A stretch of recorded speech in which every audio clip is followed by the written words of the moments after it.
In classical physics, when we have a train moving at a velocity v with respect to the ground, and a passenger sitting on a train is moving at a velocity of ux prime relative to the train, so for example is walking on a train, then we saw that the passenger's velocity with respect to the ground is the vector sum of the two velocities. So the velocity of the passenger relative to the train plus the velocity of the train. So this is the Galilean or classical velocity addition theorem. And now we want a similar addition theorem in special relativity theory.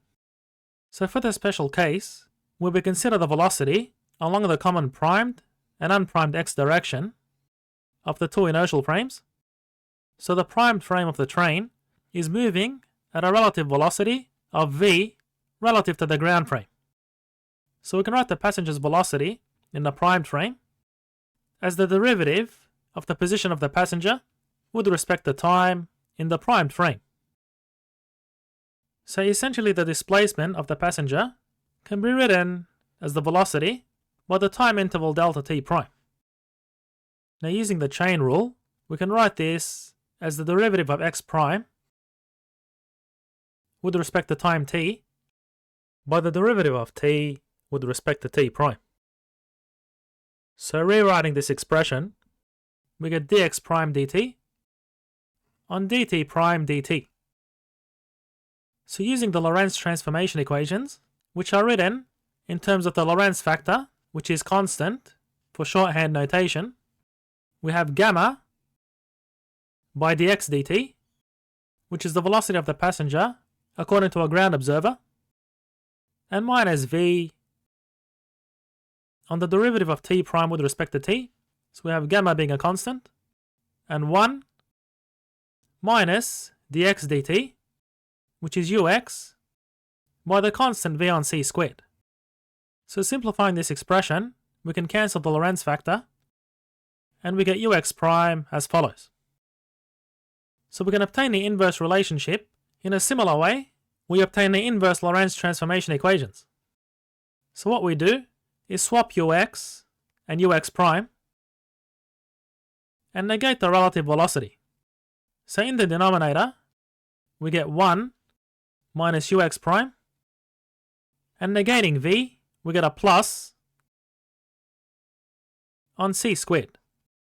So this is the relativistic or Einstein velocity addition theorem. And now let's look at a few special cases.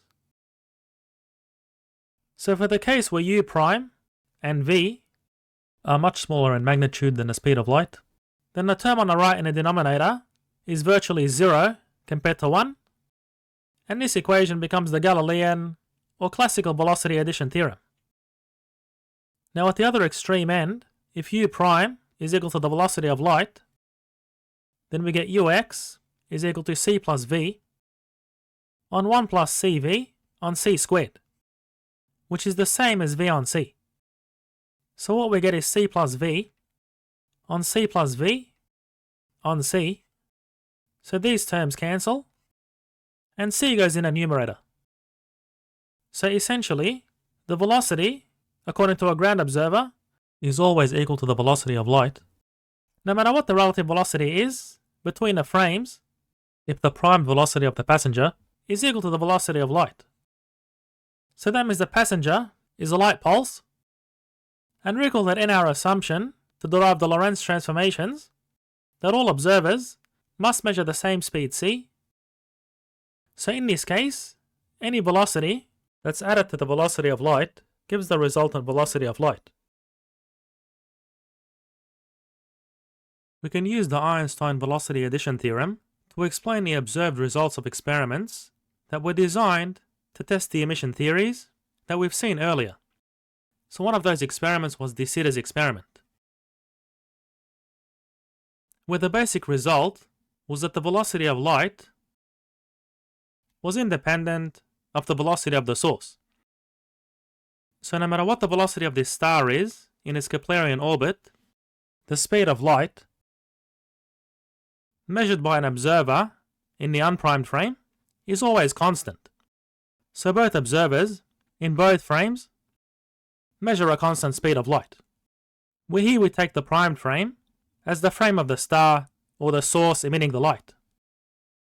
So using the velocity addition theorem, where the star is at this position in the Keplerian orbit, we will take the common x and x primed axes pointing in a positive direction from the star to the Earth. Then in this case we have ux prime, or the velocity of light relative to the primed observer, is equal to c, and the velocity of the source relative to the ground is v. So as we've seen, this gives c plus v over 1 plus cv on c squared, and we did some algebra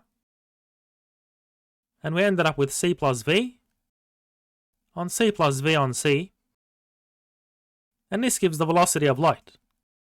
So both observers measure the same velocity of light as expected, regardless of whether the velocity of the source added to the velocity of light have a magnitude that exceeds the speed of light. And also, if we add two velocities that are each smaller in magnitude than the speed of light, the magnitude of the sum of these velocities cannot exceed the speed of light.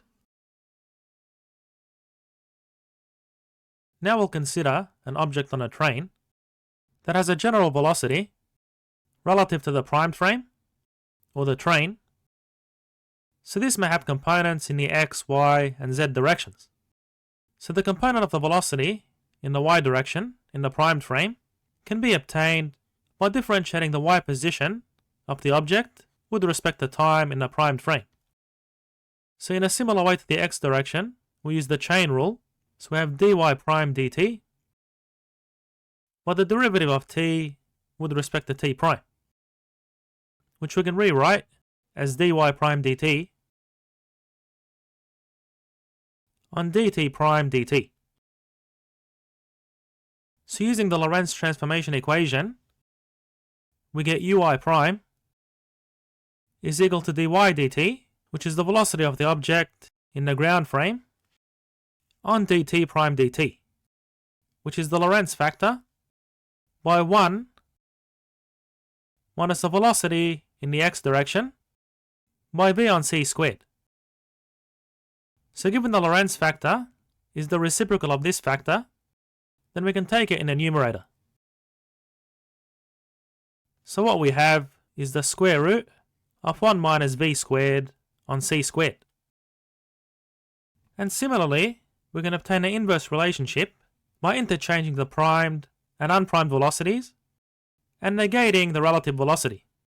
So we have uy is ui prime by the square root of 1 minus v squared on c squared. So the square of negative v is positive on 1 minus v. So we have a plus ux prime by v on c squared.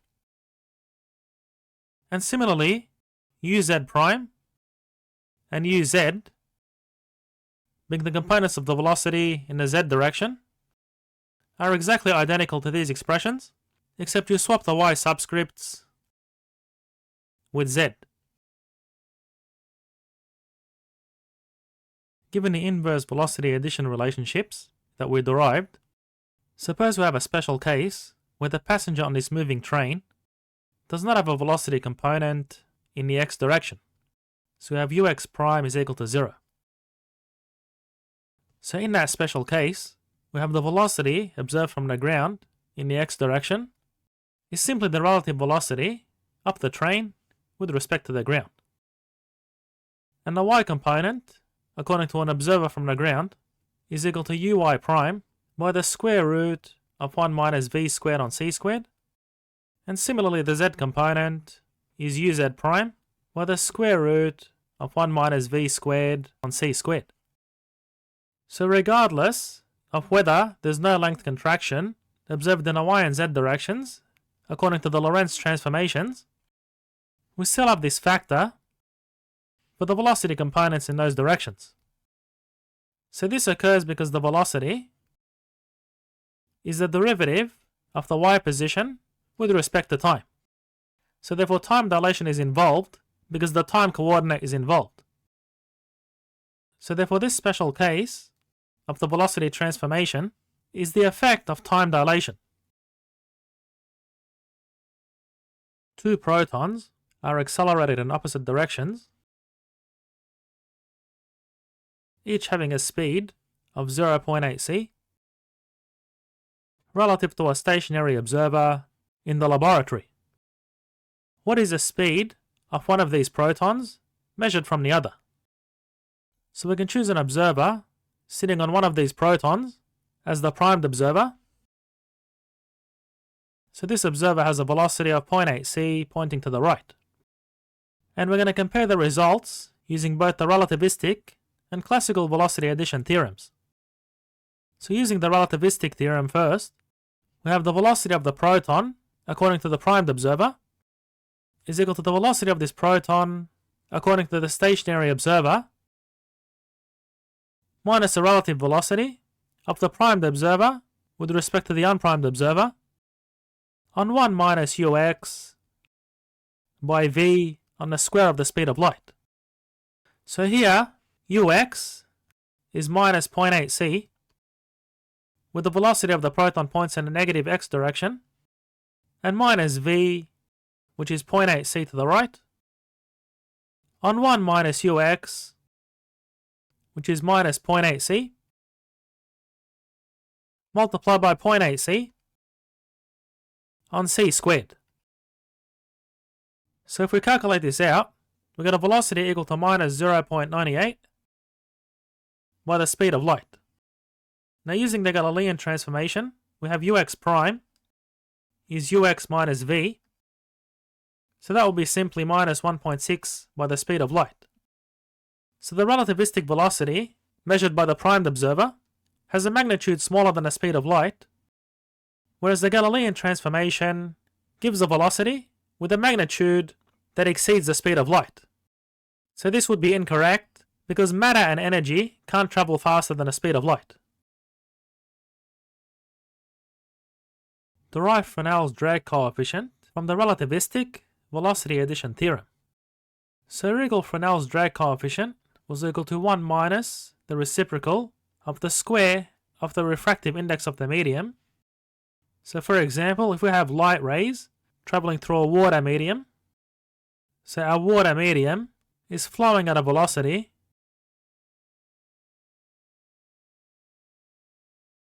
of Vm. So our primed observer is moving with this medium. So the velocity of light in our primed frame is c on the refractive index. And our relative velocity of the medium with respect to our stationary observer in the lab is Vm. So using the relativistic velocity addition theorem, we have ux is ux prime plus v over 1 plus ux prime, which is c on n by Vm on c squared. And then we can cancel this term with this term. Now we can simplify this further by rewriting this as c on n plus Vm multiplied by the reciprocal of 1 plus Vm on nc. So doing a binomial expansion of the term on the right, we get 1 minus Vm on nc plus Vm on nc squared, and so on. So therefore we can approximate ux, being the velocity of the light beam with respect to the ground observer, as c on n plus Vm multiplied by 1 minus Vm on nc, where we neglect the higher order terms. So what we get is c on n minus Vm on n squared plus Vm minus Vm squared on nc. So given the ratio of the speed of the medium with respect to the speed of light is much smaller than 1, then we can neglect this term. And therefore we get c on n plus Vm by 1 minus a reciprocal of n squared. And this here is Fresnel's drag coefficient.